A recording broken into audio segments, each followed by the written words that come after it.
Welcome back to the channel, family. And if you're new here, welcome. This is where we uncover hidden truths that they don't want you to know. Today we're diving into a history that's been erased and reclassified. How Oklahoma was once known as Indian Territory, but it became the wealthiest black towns in America.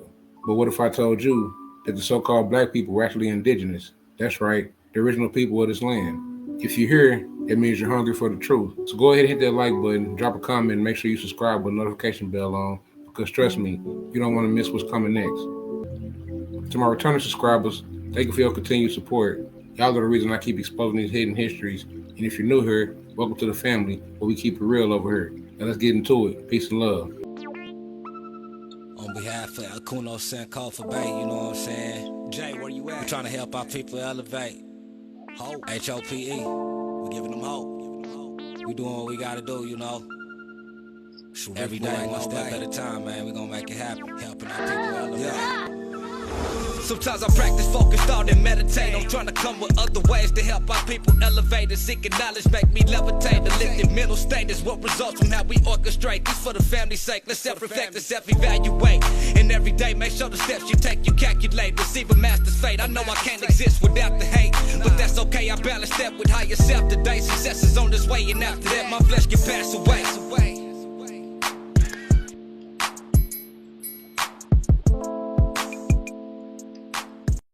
So I want to start. We got to go back to Chiapas, Mexico. Go back to this Bonaparte mural, the artifacts in the Bonaparte mural. And as you see with this artifact on the right, look at the hair, look at the skin tone. The painting on the left, they have various colors: yellows, greens, blues. And look at the skin tone. It's the reason why I got this statue here, though. It's the reason why I had this picture here. Like I said, they have various colors: blues, yellows, black, green. But when you look at the hair in the artifact, go back to the ancient people. What does their hair look like? What did the indigenous natives' hair look like? What do these celebrities' hair look like? Just connecting a few dots. When we look at the way they dress, you see the women, they have their earrings in, just like the sisters do on the right. They have their necklaces on, just like the sisters do, the beads, just like the sisters do on the right. They have their hair covered, just like, so same similarities. Like I said, they have various colors: reds, blues, whites, greens, yellows, all colors. But when it came to their skin, they painted themselves what complexion? This is a 1,500-year-old Nazca skull from Ica in Peru. It's in a museum, the regional museum. And her braids, she has long braids, and they're 2 meters in length. And so who else does their hair in braids? Now, when we go into the Trail of Tears, which tribes were forced to move to Oklahoma? You had the Cherokee, who were originally from Georgia, Tennessee, and North Carolina, and Alabama. You had the Creek, or the Muskogee, originally from Alabama, Georgia, and Florida. You had the Choctaw, originally from Mississippi, Alabama, and Louisiana. The Chickasaw, originally from Mississippi, Alabama, and Tennessee. Then you had the Seminole, originally from Florida. But where did these tribes come from, and how did they get there? The tribes were removed mainly from the southeastern United States, including Georgia, Alabama, Mississippi, Florida, Tennessee, and North Carolina. The U.S. government forced them to walk thousands of miles to what was designated as Indian Territory, present-day Oklahoma. So that's how it got its name. They forced them off their land and told them, this is all the territory you get. We're going to take all this right here. You're going to keep this small spot right here. The journey took over multiple years, but the most infamous phase of the Cherokee Trail of Tears occurred in 1838 and 1839 when U.S. troops rounded up thousands of Cherokees and marched them westward. The Choctaw were the first tribe forced to leave in 1831, and their leader described it as the Trail of Tears and Death. And we know about the Seminole Wars, but the Seminoles resisted relocation violently, leading to the Seminole Wars, but many were still forcibly removed. Many so-called black people who lived among these tribes were indigenous themselves, or were later reclassified as freedmen or Negroes after the Civil War. And they got the label black from Francis Bernard. If you go check my Fathers of the Modern Race Paradigm videos that I've done on my series, you will get that information. In 1684, when this term became a race, black and white, red, yellow, brown. This was to strip the people of their identity. This was the first phase. The Trail of Tears wasn't just about land loss, it was about cultural erasure, and its effects are still felt today, especially among the so-called black indigenous people in Oklahoma who were stripped of their identity, the so-called blacks around the world. But let's keep going. We're going to get into this. I know y'all been waiting to let's get into it. At the beginning of the early 1830s, nearly 125,000 Native Americans lived on millions of acres of land in Georgia, Tennessee, Alabama, North Carolina, and Florida, land their ancestors had occupied and cultivated for generations.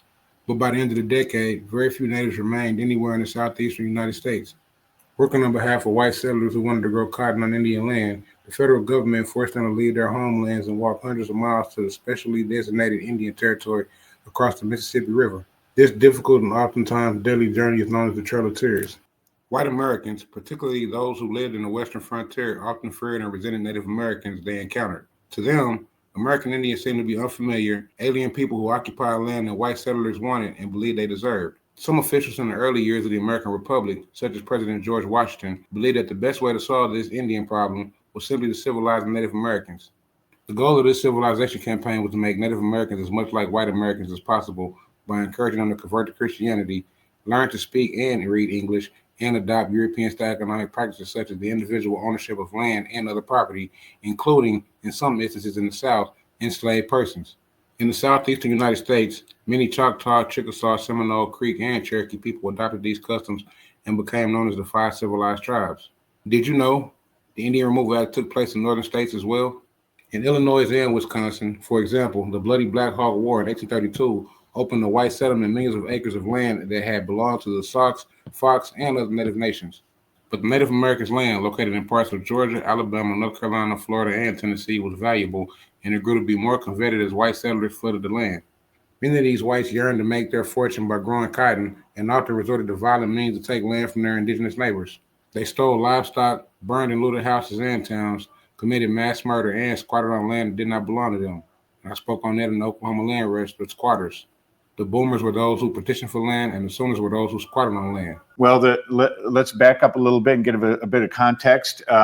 As you know, that this part of the U.S. at the time was the western frontier. We had acquired this land by beating the British in the War of 1812, and so there was westward expansion going on, and there was efforts by the U.S. government to move the Indians further west, the Native Americans, pardon me. And so basis for this war was a disputed tribe of St. Louis in 1804 that was signed by the tribes involved, which were the Sauk, the Meskwaki, the Potawatomi, the Winnebago, some Ho-Chunk, and... I only paused because I want y'all to look at the skin complexion, as I said earlier.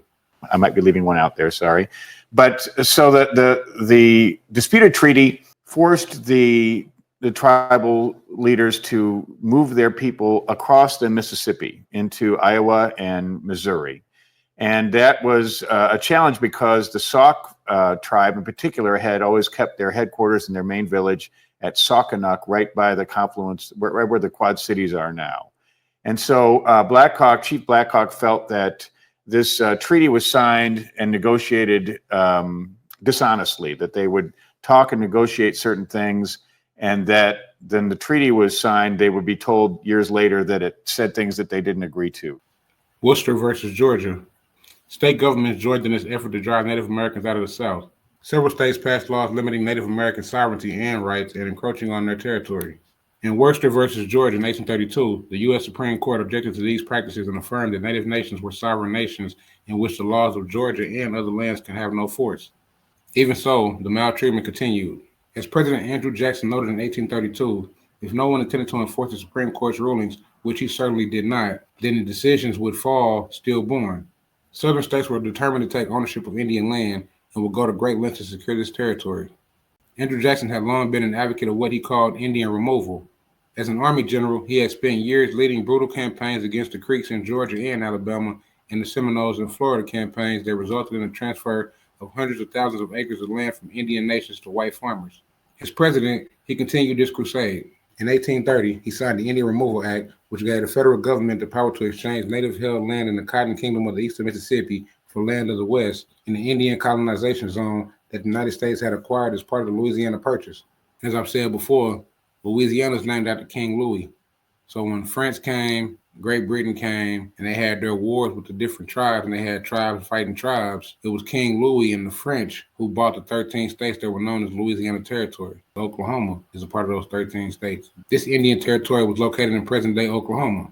The law required the government to negotiate removal treaties fairly, voluntarily, and peacefully. It did not permit the president or anyone else to coerce Native nations into giving up their ancestral lands. However, President Jackson and his government frequently ignored the letter of the law and forced Native Americans to vacate lands they had lived on for generations. Trail of Tears. In the winter of 1831, under threat of invasion by the U.S. Army, the Choctaw became the first nation to be expelled from its land altogether. They made the journey to Indian Territory on foot, some bound and chained and marched double file, one historian writes, and without any food, supplies, or other help from the government. Thousands of people died along the way. It was, one Choctaw leader told an Alabama newspaper, a trail of tears and death. The Indian removal process continued. In 1836, the federal government drove the Creek from their land for the last time. 3,500 of the 15,000 Creeks who set out for Oklahoma did not survive the trip. The legacy of the Trail of Tears. By 1840, tens of thousands of Native Americans had been driven off their land in the southeastern states and forced to move across the Mississippi to Indian Territory. The federal government promised that their new land would remain unmolested forever, but as the White Line settlement pushed westward, Indian country shrank and shrank. In 1907, Oklahoma became a state, and Indian Territory was considered lost. A 2020 decision by the Supreme Court, however, highlighted ongoing interest in Native American territorial rights. In a 5-4 decision, the court ruled that the huge area of Oklahoma is still considered an American Indian reservation. This decision left the state of Oklahoma unable to prosecute Native Americans accused of crimes on those tribal lands. Only federal and tribal law enforcement can prosecute such crimes. A later 2022 Supreme Court decision rolled back some provisions of the 2020 court finding.